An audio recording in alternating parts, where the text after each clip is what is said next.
following the example of his grandmother, Princess Olga. And then he baptized his squad.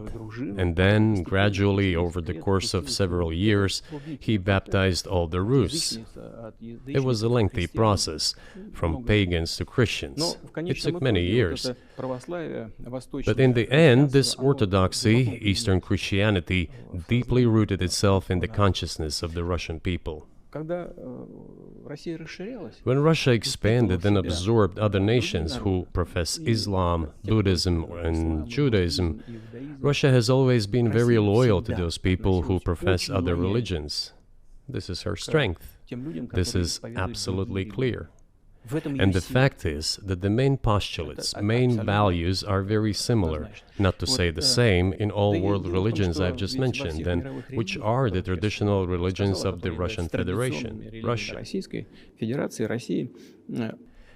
By the way, Russian authorities were always very careful about the culture and religion of those people who came into the Russian Empire. This, in my opinion, forms the basis of both security and stability of the Russian statehood. All the peoples inhabiting Russia basically consider it their motherhood. If, say, people move over to you or to Europe from Latin America, an even clearer and more understandable example, people come, but yet they have come to you or to European countries from their historical homeland. And people who profess different religions in Russia consider Russia their motherland. They have no other motherland. We are together. This is one big family. And our traditional values are very similar. I've just mentioned one big family, but everyone has his, her own family. And this is the basis of our society. And if we say that the motherland and the family are specifically connected with each other, it is indeed the case, since it is impossible to ensure a normal future for our children and our families unless we ensure a normal, sustainable future for the entire country, for the motherland. That is why patriotic sentiment is so strong in Russia. But can I say that the one way in which the religions are different is that Christianity is specifically a nonviolent religion. Jesus says, turn the other cheek, don't kill. How can a leader who has to kill, of any country, how can a leader be a Christian? How do you reconcile that to yourself?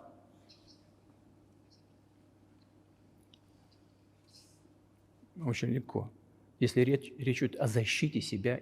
is very easy when it comes to protecting oneself and one's family, one's homeland. We won't attack anyone. When did the developments in Ukraine start? Since the coup d'etat and the hostilities in Donbass began, that's when they started. And we're protecting our people, ourselves, our homeland, and our future. As for religion in general, you know, it's not about external manifestations. It's not about going to church every day or banging your head on the floor. It is in the heart. And our culture is so human-oriented. Dostoevsky, who was very well known in the West and the genius of Russian culture, Russian literature, spoke a lot about this, about the Russian soul.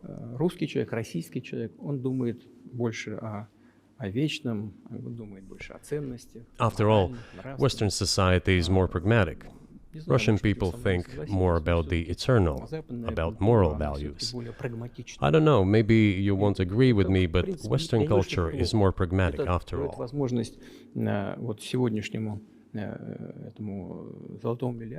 I'm not saying this is bad. It makes it possible for today's golden billion to achieve good success in production, even in science and so on. There's nothing wrong with that.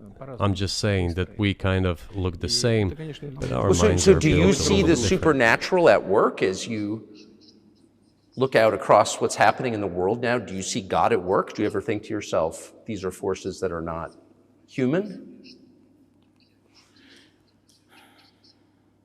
Да нет, я, честно говоря, так не думаю. Я думаю о том, что No, to be honest, I don't think сообщество so. развивается вот по своим внутренним My opinion is that the development of the world community is in accordance with the inherent laws, and those laws are what they are. Так было всегда в истории человечества. It's always been this way in the history of mankind. Some nations and countries rose, became stronger and more numerous, and then left the international stage, losing the status they had accustomed to. Наверное, не нужно приводить эти примеры, но начиная There's probably no need for me to give examples, but we could start with the Genghis Khan and horde conquerors, the Golden Horde, and then end with the Roman Empire. человечество каждый It seems that there has never been anything like the Roman Empire in the history of mankind. потенциал варваров постепенно накапливался. Nevertheless, the potential of the barbarians gradually grew, as did their population. In general, the barbarians were getting stronger and begun to develop economically, as we would say today. Экономически они стали укрепляться. This eventually led to the collapse of the Roman Empire and the regime imposed by the Romans. 500 лет. Этот процесс However, it took 5 centuries for the Roman Empire to fall apart. в сегодняшней ситуации The разница difference with what is happening now процессы изменений is that all the processes of change are happening at a much faster pace than in Roman times.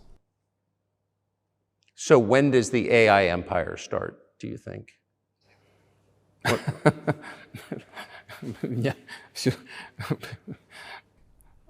в более You're сложные asking вопросы. increasingly more complicated questions.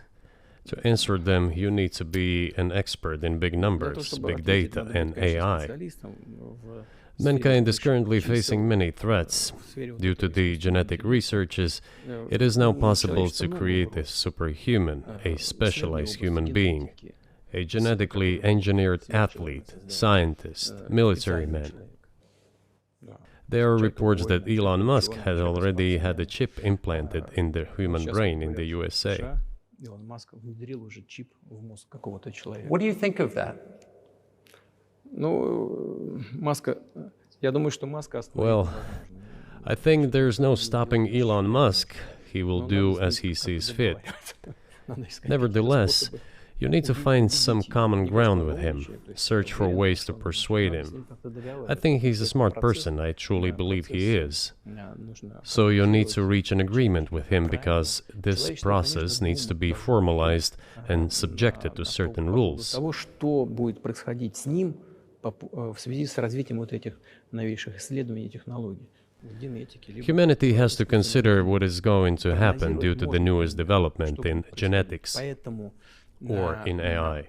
вот One тогда, can make an когда approximate человечество prediction of what will почувствовало happen. угрозу своему существованию от ядерного оружия, все начали обладатели ядерного Once оружия начали mankind между собой felt an договариваться. existential Потому threat что coming понимали, from что nuclear их weapons, неаккуратное применение all может nuclear привести nations began to к come to полному terms with one another since Когда they realized наступит the понимание того, negligent что, use of nuclear weaponry could беспредельное, drive бесконтрольное humanity to развитие extinction. искусственного интеллекта, либо генетики, либо еще каких-то современных направлений, остановить которые невозможно. It is impossible to Исследования stop будут, research так in как genetics невозможно было or остановить AI today, такое поле. just as it was impossible to Невозможно stop the use of gunpowder исследовать back in the в той или day. другой области. Эти исследования все равно будут. Но когда человечество почувствует угрозу для себя, But as soon as we человечество в целом, realize that the threat comes from unbridled and uncontrolled development of AI, or genetics, or any other field, the time will come to reach an international agreement on how to regulate these things.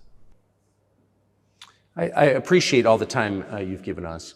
I just got to ask you one last question, and that's about someone who's very famous in the United States, probably not here, Evan Gershkovich, who's the Wall Street Journal reporter. He's 32, and he's been in prison for almost a year.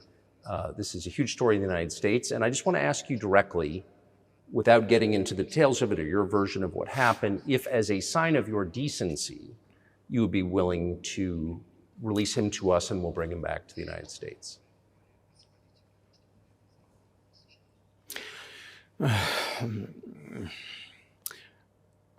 Мы столько сделали жестов доброй воли что, мне кажется, мы исчерпали все лимиты. We have done so many gestures of goodwill out of decency that I think we have run out of them. Ни разу не ответил.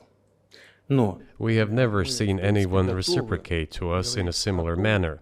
что мы However, in theory, we can say that we do not rule out that we can do не that исключаем того, что мы можем это if our сделать partners при take reciprocal steps. встречном движении со стороны наших When I talk about the partners, I first of all refer to special services. представителей специальных служб. Special services are in contact with one another. They are talking about the matter in question. На то, чтобы не решить это. There is no taboo to settle this Мы issue. готовы ее решать. We are willing to solve Там it. есть определенные условия, которые But there are certain terms being discussed via special services по channels. партнерским каналам между спецслужбами. I believe an agreement can be reached. So typically, I mean, this stuff has happened for obviously centuries. One country catches another spy within its borders, it trades it for one of its own intel guys in another country. I think what makes, and it's not my business, but what makes this different is the guy's obviously not a spy, he's a kid. And maybe he was breaking your law in some way, but he's not a super spy, and everybody knows that. And he's being held hostage in exchange, which is true. With respect, it's true, and everyone knows it's true. So maybe he's in a different category. Maybe it's not fair to ask for, somebody else in exchange for letting him out. Maybe it degrades Russia to do that.